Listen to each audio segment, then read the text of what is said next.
Yawa ni. I'd be happy if you just call me mayor. Uh, Hindi naman ako nagpapakorne, but I feel very awkward hearing the word president. In the first place, it is not yet time, and I have to get used to being the top honcho of the Philippines. I am just a worker in government. I must impress upon you that mindset of mine na ako trabahante lang sa gobyerno, and there's no reason to give too much adulation sa akin. I do not want that kind of rapport with the Filipino people. I would even discourage yung mga kulto-kulto na Duterte. It doesn't fit into my paradigm also in life. Sanay ako sa trabaho po. I've been with government for the best years of my life. About 2 years after graduation from the law school, taking the bar. And I've always been a servant of the people. And it's a much abused cliche, servant. When as a matter of fact, you are a master. Yung iba, that is the reason why it's kind of phenomenon in the Philippines that when a person gets to be elected in public office, there seems to be a metamorphosis inside his mind. He now thinks that he occupies a special place in the sun and just start to change everything, pati ugali. Ako po, I've been a prosecutor for the most of the time in my life, and becoming the mayor for 22 years, one time a congressman and one time vice mayor to my daughter. It's been a public service to be all the time. I'd like to downplay yung mga extra adulation, glorification. It does not, nakokornihan po ako at kung ipakita mo, I try to avoid. Kasi tumitindig yung balahibo ko. Nakokornihan ako. So that's why I just don't want it. Extra, hindi ko type yan. Hindi ko type. Kayong mga media sa Davao, alam niyo yan. Mas mabuti pa para sa akin that nobody would, well anyway, it's impossible now, but noon, I would have preferred that nobody pays attention to my presence in the place. I hate it. Yung lahat halos magbaw-baw. Na mas nakukurnihan ako para bang itong gago na to.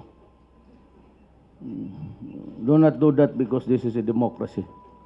This is not a royalty. Nobody occupies a special place. Even if I'm your president, I would just consider me equal to you in terms of our rights and responsibilities under this republic. There's the Constitution. We are bound by it. We obey the laws. But there are things in this government which I had to do because I was the only one who could do it for us. And maybe it's a presidency. It's not really a crisis, but it's an epidemic actually. Almost a pandemic sa Philippines. It's universal worry among local law enforcement and the law enforcement itself. And I was really happy to see last night that the PDEA came up with several raids to produce shabu. Ang tagal na yan. I'd like to congratulate the PDEA head, si Kakdak, for the longest time that I saw PDEA do something about the drug crisis. I will control drugs. I will control crime. And I repeat, the predicate of it all of my statement is, I'm willing to lose the presidency, my life for honor. This is what I promise the people. I intend to do it. Yung wala namang if you have no time, if you really are doing nothing, except to criticize, you might as well just write and stop messing up with me, because I have this sacred promise to save the next generation from the evil of drugs. Yan ang priority ko. We work simultaneously with the economic managers of this country. I hope Sonny Dominguez would, he has had so many misgivings in the past about my offer, but I hope he would reconsider and accept it. He's going to get the finance department. Now, my classmate sa law school, who was really our valedictorian, Tugade, would get the DOTC. He's good. He has been connected with the Delgado brothers before. He was a working student. Aral kami. But he was already a big guy. He was our valedictorian. Then maybe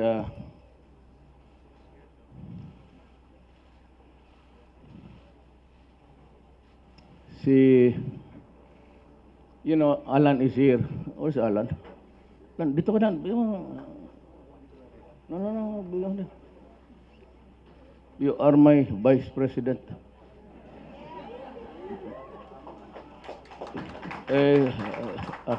Wala pa ng proclamation. Mabuti nandito si Alan. I offered Alan both, but either the Department of Foreign Affairs or the Justice Department. Ayaw ko kung anong preference niya, because para kung yung departamento niya tatanggap ng he chooses one department, then the secretary of that department would be just acting secretary until 1 year. Ma-appoint ko siya as a permanent. Or he might opt to be just a member of the Senate, to which I would respect his choice. But pag ayaw niya, in acting capacity, nandito si Yasay. Where is he now? He was here, but Perfecto Yasay was my roommate sa law school kami. Although he was in UP Padre Faura, I was studying at San Beda College. In the meantime, hindi ako sigurado talaga kay Alan. I'll just appoint an acting secretary if Yasay wants it in 1 year. Kasi sabi naman niya, he has a teaching commitment sa, he's a professor of law sa university, sa Hawaii. And he just came home to greet me. Ngayon, sabi ko kung if he can take an extra 1 year from his, mag-furlough muna siya, take a sabbatical leave from his, and just join, I would assign him sa Department of Foreign Affairs in acting capacity. Kasi sabi nga niya naman, in our short talk, I said he has this commitment of his teaching job in the United States.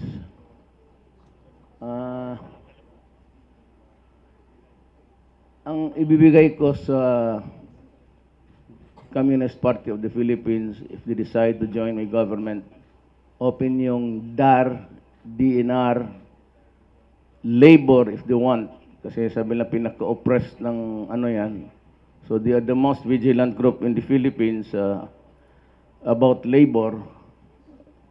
So they would get it. And DSWD. At marami pang iba. But those are the only departments I can concede to them. .4. Maganda na. And marami pa namang sabi nila. But, before I forget, yung lahat, except yung mga secretary, pati undersecretary, which they would really come with great credentials, by the way. I'd get it from the younger generation. Mga undersecretary. Yung work course, I hope they would have how would you call it? Predilection for work sa government. I would offer them by way of allowances na lang because salaries are controlled, so that I can bring in parity the pay of the private sector. I cannot hope to get talents pag ganun ang sweldo ng kababa ibigay. So, maybe I have to increase the emoluments by way of allowances na lang. Sa Philippine National Police, there are 3 choices. They were classmates or pareho ang years of service nila, including the age. Nobody would get the edge. And so I said, you just talk between the 3 of you. Si Apolinario, si isa, De La Rosa, pati yung si Espera. They're good. They have been my chiefs of police in the past, and I would say that was all were rendered sterling performances in the city of Davao. They are honest, they are not corrupt, and they follow orders. The number one sa police ngayon is integrity. For all of their chat-chat dyan about corruption, I've been a prosecutor for 10 years and mayor for 22 years. Awa ng Diyos, wala akong kung saan nilang kukuha yung kuha. Pati itong kuha minsan, you should not control the spending of the local governments as long as it is not corrupt. As long as the benefits or money goes to the people, I really won't mind. I really won't mind if you spend the whole 1 year appropriation for the people. Pagka dumating lang sa tao, okay na ako. I would not concern, but I would be strict down to the local governments, including the spending of the intelligence fund and discretionary fund. It doesn't be so that I see discretion and just throw the money left and right. I would, nandyan ang corruption and the contract sa local government. Nasa police, the assignment is integrity, honesty, and you must be passionately against drugs. If you are half-hearted or a lukewarm attitude sa drugs, you better not apply. But before I forget, all applicants dito sa bureaus and government corporations must agree that their names will be published. I'll give my staff a limit until about a certain, I don't know when, but it must be near now, then to publish, to cause the publication of the names, lahat, lalo na yung mag-apply ng mga dito sa government corporations. There are a lot of them. And again, I would stress that it goes to the best and the brightest. No political, huwag kayong maghingi ng endorsement sa senador or from anybody, congressman, governor. Pagka may attached na ano yan recommendation, automatically it is rejected. Just give me your resume and I will do the investigation if you are fit for the job. Ayaw kong yung magtawag. Remember, pag may magtawag sa akin na senador, congressman, governor, mayor, patay ka na. Patay ka na. I do not want that. Even sa army and police, do not go to me for promotion or assignment. There is the board of generals which I ordered last night to be reactivated. And it must be a vibrant. As long as there is no corruption, I will not overrule any recommendation there. So kayong gusto ng assignment, it must be on the merit. For those who want to be promoted, it should be on the merit. And that can be shown in the Board of Generals. Kung gusto mo ng assignment niyo, do not come to me. Every chief of police, city police director that found his way to work in Davao would know that. I hate yan tawagan. Ayaw ko yan kasi in all probability, hindi ka qualified. So you just leave it that way and the public shall, will be free to comment on your qualification and any derogatory Pero kung wala naman, at saka valedictorian ka, well, of course. Pero hindi lahat valedictorian, ano ha? Kasi sa buhay minsan, sabi ko, yung 45, yun yung maging presidente. Yung mga summa cum laude, suman lang kaya. Totoo. But you have to be, well, love of country. If I can instill in you love of country, then I know that you'll work hard for the benefit of the people. Hindi ako nagpapakorni, sabi ko. That's the drill. That's the drill. You must be willing that your name be published in the newspaper. And do not get any recommendations or any push from anybody. I will decide on my own. Because after all, if anything goes wrong, if anything is not working, it is the president who will answer and have to bear the burden. Tapos baka type ninyo, Lan, ikaw. Pahiya naman siya lang. Ikaw na lang. Pwede naman, President Vice.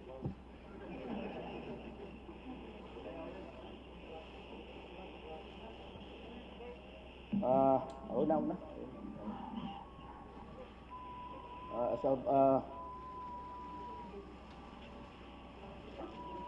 Yun na yun, pabalik-balik.